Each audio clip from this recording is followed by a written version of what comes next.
What's up, guys? How's it going? I'm going to try something new today.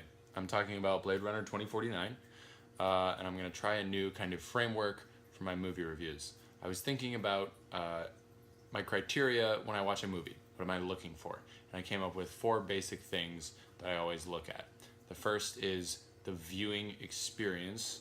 The second is it original? The third is the acting.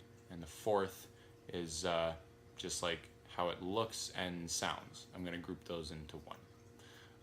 So I'm going to try this. I'm going to see if this makes the video less rambly and more concise. And we'll see how it goes. I'm going to go through these 4 things one by one in regards to this movie. Number 1, the viewing experience. I'm a big fan of going to movies in theaters. I like the popcorn, I like the big screen and the loud sound and everything. But in this category, I'm also going to kind of talk about what a movie says, what a movie does, what its ethic is. I had an amazing time seeing this movie in theater. I'm really glad I did. It's pretty long, but it doesn't feel too bad at all because it's really well structured. It's really nicely paced.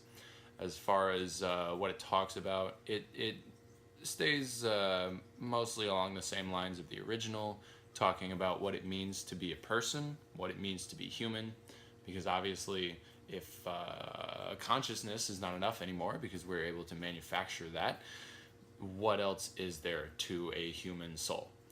But it does also something new and interesting that the first one doesn't do. It talks about sex a lot.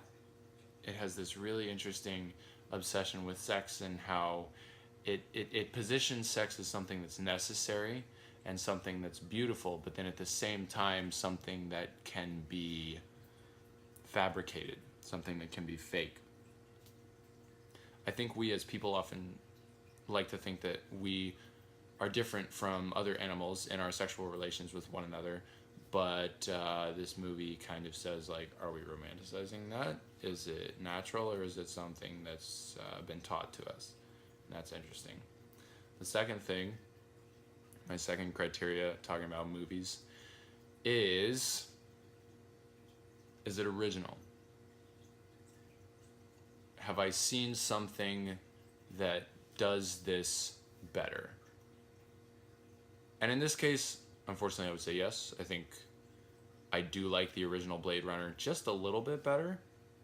But like I just said, this new one, it talks about sex. It talks about some new things. The acting is very different and very nice. So it doesn't get top marks for originality, obviously, because it's a remake, so that was never going to happen. But it's not, it doesn't feel like it's dredging up old stuff. It feels fresh, which is great. The third category is acting. I feel like I pay more attention to this probably than most people just because I'm an actor, but if you're watching this, you're probably my friend, so you're probably an actor too, so deal with it. The acting in this film is amazing. Ryan Gosling's one of my favorite actors out there today, and I know it's cliche, but I don't care. I think he's incredible. He's really, really good in this. Harrison Ford is surprisingly good in this. He has some really nice, vulnerable moments, but for me, the show really gets stolen by the 3 female leads, Robin Wright, Ana de Armas, and Sylvia Hoeks. They're all fantastic. They're all just... Robin Wright is so good. That scene that she has with Sylvia Hoeks is amazing. Sylvia Hoeks probably gives my favorite performance in the movie. She's all kinds of badass. So acting, top notch. It doesn't really get better than this. And then the fourth and final criteria, I'm kind of grouping together like I guess you could say like the aesthetics of the movie. It's going to be how it looks and how it sounds. This movie was shot by Roger Deakins, one of the greatest cinematographers out there, period. He's one of my favorites. So it looks incredible, obviously. Also, Denis Villeneuve, as director, he is known for making visually striking films. I'm not a Denis Villeneuve fanboy, but I loved Arrival from last year. So, and then I loved this as well. So I guess I'm growing to like him more and more. As far as the sound is also incredible. It's really, really well edited and put together. The music is amazing. I would say that the music isn't as present as the first one. In the original Blade Runner, the music is a character. It's so deeply attached to that film. And in this one, they don't quite hit that mark, but it's still very nice and atmospheric and is there, and it's good. So, Blade Runner 2049, that's what I have to say about it. I also think I'm going to stop doing ratings of any kind because I don't feel like it. Let's see if there's anything else I have to say about this. Oh, I almost forgot, because 90% of the acting is so good, how much I hate Jared Leto. But that's like, that goes to show you how good this movie is, because I hate Jared Leto so much, and he's terrible in this. He's terrible. But he's only in like 2 scenes. Thank Christ. So I totally forgot about him until I just looked over at my review right here. So yeah, Jared Leto sucks, but other than that, it's pretty amazing. I feel like most everybody is going to have seen this already. Just a couple of little recommendations before we go.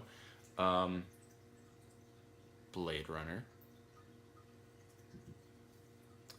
If you like this movie for the aesthetic, watch Refn movies. Drive, obviously. I feel like most people have seen Drive.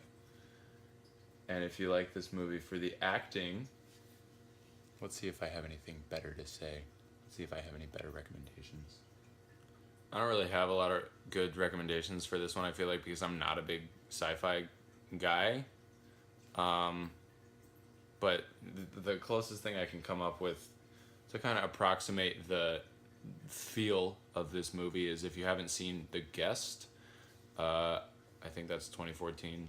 It's really great. You should check it out. And Donnie Darko, I guess I'll probably cut that out because everyone's fucking seen Donnie Darko. So, yeah. Blade Runner 2049. It's awesome. It's really great. Go see it in theaters if you can. Tell me what you think about this new format. Does it make me sound smarter? Does it make the video easier to watch? Let me know.